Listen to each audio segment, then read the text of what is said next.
name is Bartolome de las Casas, here to tell you the truth of what happened after Columbus arrived in the Indies, the New World. They spared no one, erecting especially wide giblets on which they could string their victims up by their feet off the ground and then burn them alive.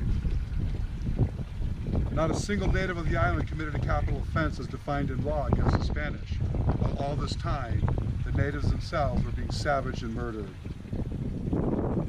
Both women and children. For months, men were only given wild grass to eat and other urinations, foodstuffs. The mothers of young children promptly saw their milk dry up.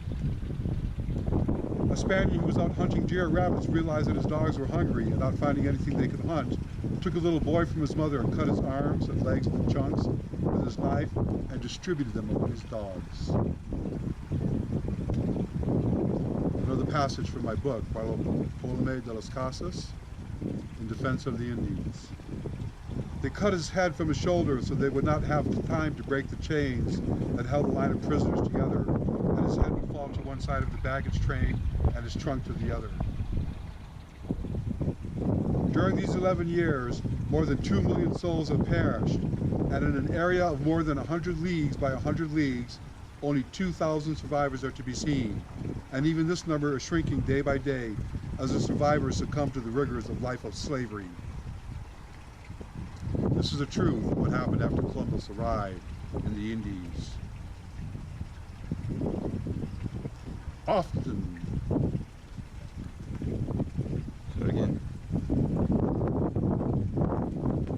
One woman who was indisposed at the time and so not able to make good her escape determined that the dogs should not tear her to pieces, as they had done her neighbors, and taking a rope and tying her 1-year-old child to her leg, hanged herself from a beam.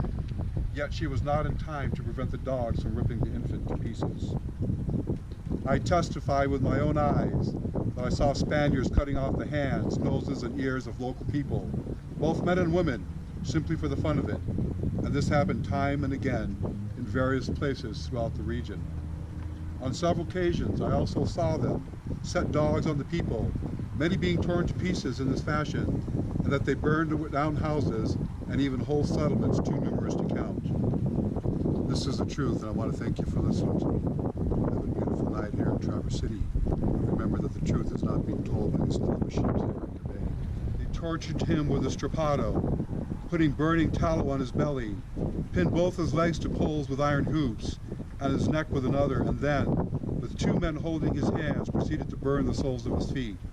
From time to time, the commander would look in and repeat that they would torture him to death slowly unless he produced more gold.